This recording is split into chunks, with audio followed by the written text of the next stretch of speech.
ያገባችሁ ጉዳይ ገብታችሁ ፍትፍት የምታረጉ ፕሮቴስታንቶች ግን በሰላማችሁ ነው? ምን ቤት ናችሁ? በኦርቶዶክስ ቤት ውስጥ በተፈጠረ ጉዳይ ገብታችሁ እንዲህ የምታቦኩት?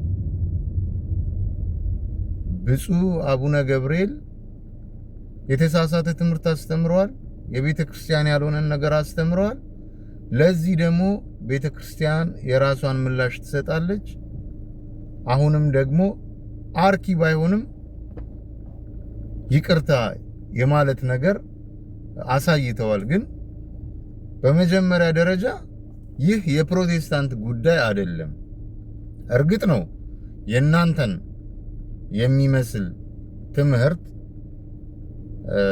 እንደተላለፈ ሁላችንም እናውቃለን። የተላለፈበት ቦታም ኦርቶዶክስን ይወክላል ብለን የማናስበው የተሳሳተ ቦታ ላይ ሊያውም በስቅለት ቀን አንድ የቤተ ክርስቲያን አባት የመንጋው ጠባቂ ለቤተ ክርስቲያን እንቅፋት ነው ተብሎ የሚታሰብ ቦታ ላይ ተገኝቶ እንደዚህ አይነት ደግሞ የቤተ ክርስቲያን ድምጽ ያልሆነን የተለየ ትምህርት ይዞ መጥቶ ማስተማር ተገቢ አይደለም። ለዛም ግን በዚህ መሃል በኦርቶዶክሳዊነቴ የኮራውት ሊቃውንት መምህራን ሁሉ በአንድ ድምጽ ምዕመኑም ትክክል አይደለም፣ ይህ የቤተ ክርስቲያን አስተምሮ አይደለም ብሎ በትክክል እንዲያርሙ፣ ካልሆነ ደግሞ ቤተ ክርስቲያን የራሷን እርምጃ እንድትወስድ ሁሉም የራሱን መልእክት አስተላልፏል። እርግጥ አባት ናቸው። አባት ቢሆኑም ግን ከቤተ ክርስቲያን አይበልጡም። የአባትነት ማዕረግን የጵጵስና ማዕረግ የሰጠቻቸው ይህች ቤተ ክርስቲያን ነች። ስለዚህ የቤተ ክርስቲያኗን አስተምህሮ በቤተ ክርስቲያኗ ልክ ማስተማር አለባቸው። ከቤተ ክርስቲያን ያፈነገጠ ነገር ምንም ተቀባይነት የለም። ኦርቶዶክሳዊነት ማለት ይሄ ነው። በነገራችሁ ላይ ከዚህ ተማሩ ፕሮቴስታንቶች። የተነገራችሁን ነገር ሁሉ አንድ ፓስተር ወጥቶ እሱ የፈለገውን ከልቡ አመንጭቶ ሲያወራ አሜን አሜን ብላችሁ እንደምትመለሱት አይደለም። ኦርቶዶክሳዊነት ማለት ይሄ ነው። ከቤተ ክርስቲያን ትምህርት ዝንፍ ካለ ማንም ይሁን ማን ተው ይባላል። ትክክል አይደለም ይባላል። ይሄ ነው ኦርቶዶክሳዊነት። በዚህ ደግሞ እጅጉን በጣም ኮርቻለሁ። እናንተ ግን ወደ እናንተ ልመለስና እስኪ የትኛው የቤተ ክርስቲያን ሊቃውንት ነው? የትኛው መምህር ነው? ኢቭን የትኛው ምዕመን ነው በኢየሱስ ክርስቶስ ቤዛነት ላይ ባስተማሩት ነገር ጥያቄ አንስቶ አቡነ ገብርኤልን የወቀሰው የተቃወመው? ማንም ሰው ሊቃወም አይችልም። ይህማ የቤተ ክርስቲያን መሰረቷ ነው። የክርስቶስ ቤዛነት በመስቀል ላይ የሰራልን ስራ ማዳኑ ማን ሊጋራው ይችላል? ይህ የቤተ ክርስቲያን አስተምህሮ እኮ ነው። እሳቸውም ይህንን ከየትም አላመጡትም። በድንግል ማርያም ላይ ስላመጡት አዲስ ነገር ግን ሁሉም ተቃውሞ አሰምቷል። ምክንያቱም ትክክል አይደለም። ቤተ ክርስቲያን ድንግል ማርያምን ቤዛዊተ ዓለም ስትል የራሷ አስተምህሮ የራሷ አገላለጽ አለው። በምን ምክንያት ድንግል ማርያምን ቤዛዊተ ዓለም እንደምትል ቤተ ክርስቲያን የራሷ አስተምህሮ አላት። እንደ ኢየሱስ ክርስቶስ በመስቀል ላይ ውላ ተሰቅላ ብላ አይደለም ቤተ ክርስቲያን የምታስተምረው። ይህንን ደግሞ ጠንቅቀው ያውቃሉ። ግን ያንን ለማስመሰል ልክ ፕሮቴስታንት በውጪ ሆናችሁ የምታደርጉትን የኦርቶዶክስን ስም የማጠልሸት ስራ አይነት ነገር ነው የተገለጸው። በብፁዕ አቡነ ገብርኤልም የተገለጸው ይሄንን ነው። ሚካኤል ቤዛ አይሆንም፣ ገብርኤል ቤዛ አይሆንም። ማን አለ? ሚካኤል ቤዛ ይሆናል የሚል ትምህርት አለን? ገብርኤል ቤዛ ይሆናል የሚል ትምህርት አለን ወይ? ድንግል ማርያምንስ ቤዛ ስንል ተሰቅላ ሞታለች? ሁሉም ሊቃውንት መልሰውታል። ይሄን ነገር የተቃወም ነው። ድንግል ማርያም ቤዛዊት ዓለም አትባልም፣ ነይ ነይ እምዬ ማርያም ቤዛ ነሽ አሉ ለዓለም አይባልም ብለው አፋቸውን ሞልተው በድፍረት ስለተናገሩ ሁሉም ኦርቶዶክሳዊ ሊቃውንቱንም ጭምር የተቃወሙትና መልስ የሰጡት ከዚህ አንጻር ነው እንጂ ልክ አሁን እናንተ እንደምትፈተፍቱት ኢየሱስ ክርስቶስ ስሙ ስለተጠራ አይደለም። ይሄ ሁሌ የእናንተ ክፋት። ኢየሱስ ክርስቶስ ስሙ ስለተጠራ ኢየሱስ ክርስቶስ ሲሰበክ እንዲህ ነው ኦርቶዶክስ ቤት ኖ። ሁሌም ስብከቷ ኢየሱስ ክርስቶስ ነው። ግን ለቅዱሳን መስጠት የሚገባትን ክብር ትሰጣለች።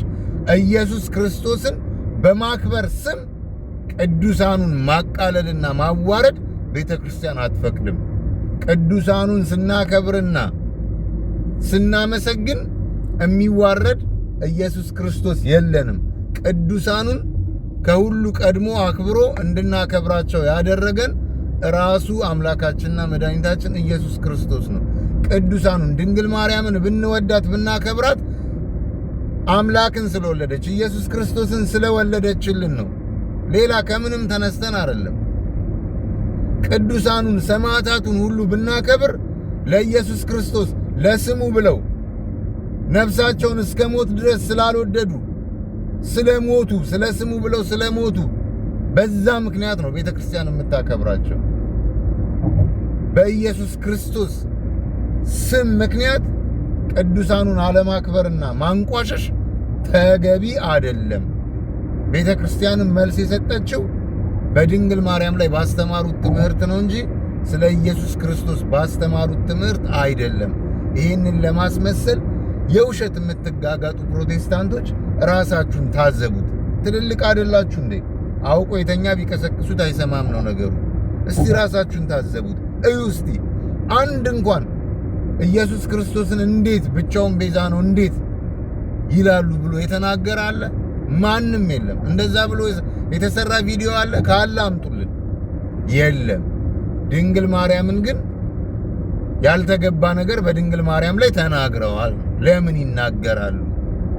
ቤተ ክርስቲያን ይህንን አትፈቅድም፣ አስተምሮቷም አይደለም። እንደዛም ሆኖ የሚመለከታችሁ ጉዳይ የለም።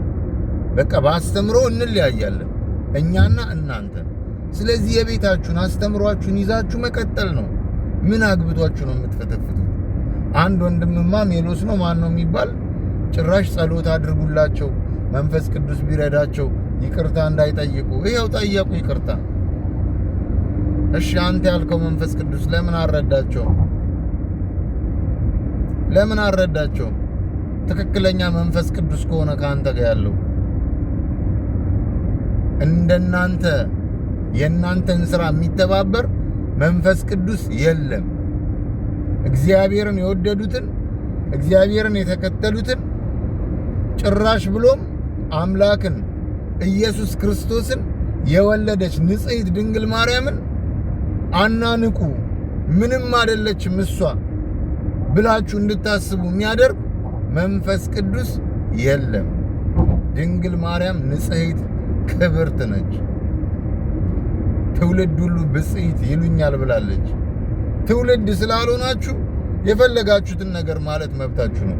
በኦርቶዶክስ ቤተክርስቲያን ውስጥ ግን ተደብቆ እንደዚህ አይነት ትምህርት ማስተማር ትክክል አይደለም። ማንም ከቤተክርስቲያን በላይ አይደለም። ይህንን ደግሞ ኦርቶዶክሳውያን ሊቃውንቱም መምህራኑም ምዕመኑም አባቶችም ሁሉም መልስ ሰጥተው አሳይተዋል። ብፁዕ አባታችን ይቅርታ ብለዋል። ይቅርታ የጠየቁበት መንገድ ወይ ደግሞ የገለጹበትና ያብራሩበት መንገድ አሁንም ጥፋተኛ አይደለሁም አይነት ነገር ግን ከሆነም ላዘኑብኝ ሰዎች ይቅርታ አይነት ነገር ነው ያሉት። በትክክል ባስተማሩት ትምህርት የቤተ ክርስቲያን ያልሆነን ትምህርት ስለሆነ ያስተማሩት ጥፋተኛ ናቸው። አሁንም በትክክል ድጋሚ ይቅርታ መጠየቅ አለባቸው። የተሳሳተ ትምህርት እንዳስተማሩ አምነው ይቅርታ መጠየቅ አለባቸው። ስለዚህ ያልተፈጠረ ነገር ተፈጥሯል ብላችሁ የምታስመስሉ ፕሮቴስታንቶች ግን አይምሮ ካላችሁ እስቲ ራሳችሁን ታዘቡት። በእውነት ታዘቡት።